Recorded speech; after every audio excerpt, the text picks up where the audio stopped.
नमस्कार, एक बार फिर आपके सामने आने का मौका मिला है और इस बार लेकर के आया हूं अपने सबसे ज़्यादा मजबूत और खबरों में हमेशा जगे रहने, रात में भी जगता है, दिन में भी जगता है, हमेशा जगा रहता है। खबरों के माध्यम से आप देखते हो कि लगातार पॉलिटिकल लोगों की बातों को आप तक पहुंचाने का जिम्मा बिरजू ने लिया है। और बिरजू पतला दुबला है लेकिन खबरें बहुत मजबूत करता है और मजबूत खबरों के साथ मैं इसका परिचय करा रहा हूँ आपको कि इसने कई ऐसी खबरें ब्रेक की है। आज एक और खबर लेकर के आपके सामने आया है और जिस खबर में यह बताने जा रहा है कि बहुत दिनों से लगा हुआ नो एंट्री का बोर्ड कहीं ना कहीं तेजस्वी यादव ने हटा दिया। किसके लिए हटाया है यह भी चर्चा करेंगे हम, लेकिन बोर्ड हटने का मतलब आप समझ ही सकते हैं कि क्या होता है राजनीति में। संभावनाएं अनंत हैं, हो सकता है कि फिर से प्रेम जागा होगा, क्योंकि सदन में तो अक्सर नीतीश कुमार जी का प्रेम तेजस्वी यादव के लिए जागता ही जागता है। जब जब तेजस्वी यादव उनको घेरने का प्रयास करते हैं तब तब उन्हें कहते हैं अरे बैठो नहीं यार, तुम्हारे पिताजी ये सब बात करेंगे तो ज़्यादा अच्छा लगेगा। बिरजू, पहले तो बहुत बहुत स्वागत है, बहुत अच्छा कर रहे हो और लगातार भारत लाइव के दर्शक और बिहार तुमको एक्सेप्ट करना शुरू कर चुका है। खबरों में तुम बहुत सारा खबर ब्रेक करते हो, इस खबर में क्या कुछ है तुम बताओ। बिल्कुल बाबा, पहले बहुत बहुत धन्यवाद आपका। अब बता दूं, पहले मैं एक ट्वीट पढ़ के आप सभी को सुनाता हूँ। एक ट्वीट आया सुबह सुबह तेजस्वी यादव, नेता प्रतिपक्ष तेजस्वी यादव के द्वारा, और ट्वीट में उन्होंने नीतीश कुमार, खासकर राजनीतिक और भाईचारे की बात की जाए तो अपने चाचा को कहीं ना कहीं बधाई दी है। ट्वीट में उन्होंने कहा कि आज आदरणीय नीतीश जी द्वारा किए गए जनादेश चिरहरण की 34 वर्षगांठ है। आशा है कि उन्होंने जिस उद्देश्य के लिए जनादेश का अपमान कर 12 करोड़ बिहारवासियों के साथ छल और विषाघात किया था, उसकी लक्ष्य प्राप्ति होगी। 130 दिन बाद घर से बाहर निकलकर इस वर्षगांठ पर जश्न तो मनाइए।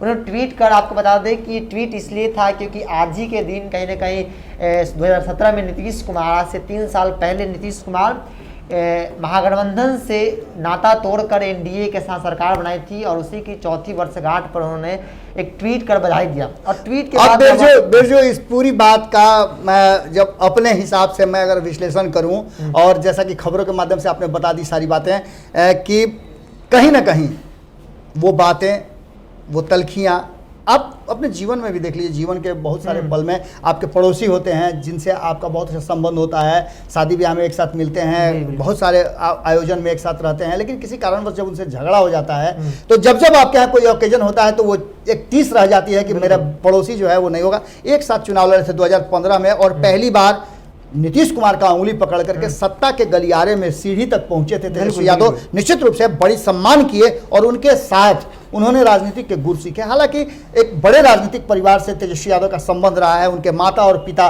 दोनों ही बिहार के मुख्यमंत्री रहे हैं। ये शायद सौभाग्य बहुत कम लोगों को मिलता है, लेकिन तेजस्वी यादव को प्राप्त था। इन सब के बावजूद एक अच्छे गुरु मानते हुए, क्योंकि मैं कुछ बातों को आपके सामने रख देता हूँ, आप लोग नए राजनीति के को देखते हैं और समझते हैं, लोगों के साथ जाते हैं, तो आप लोगों के लिए जानना बहुत जरूरी है कि कभी जब 90 के दशक में लालू प्रसाद को सत्ता के गलियारे तक उंगली पकड़ के ले जाने वाले नीतीश कुमार ही थे। नीतीश कुमार ने नेता प्रतिपक्ष बनाने के लिए हर बैरियर को तोड़ दिया था, भी की लगातार हर बैरियर को तोड़ दिया था और उन्होंने लालू प्रसाद को अपना एक बहुत ही बेहतर साथी और बड़ा भाई माना था।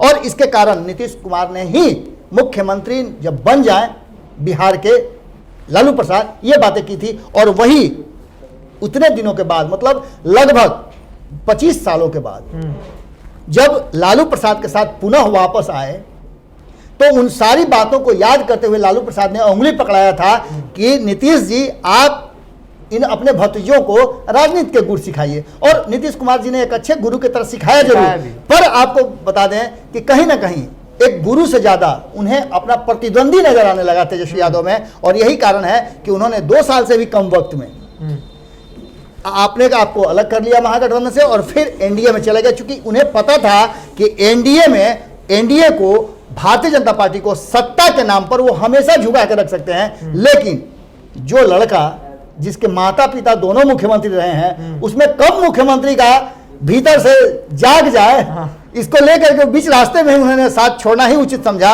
और ये बात कहीं ना कहीं सच्चाई की तरफ आ रही है। और आज उसी के वर्षगांठ पर अगर बधाई देते हैं तो निश्चित रूप से एक पहल जरूर हुई है, और ये नो एंट्री के बोर्ड हटाने के बाद ही ना हो सकता है। बिल्कुल, तो नो एंट्री का बोर्ड हटा करके कहीं ना कहीं तेजस्वी यादव ने एक आमंत्रण जरूर किया है, और उन्होंने बताया है कि चाचा जी बहुत बहुत बधाई हो, लेकिन बिहार के साथ जो स्थितियां हैं बहुत ही भयावह है। इस खबर को भी हम दिखाएंगे। आज हमने अपने इस नए योद्धाओं को आपसे परिचित कराने का एक सिलसिला शुरू किया है। ये सब लगातार आपके साथ जुड़ रहे हैं और अपने खबरों के माध्यम से, अपने हुनर के माध्यम से आपसे जुड़ रहे हैं। आपका आशीर्वाद बना रहे।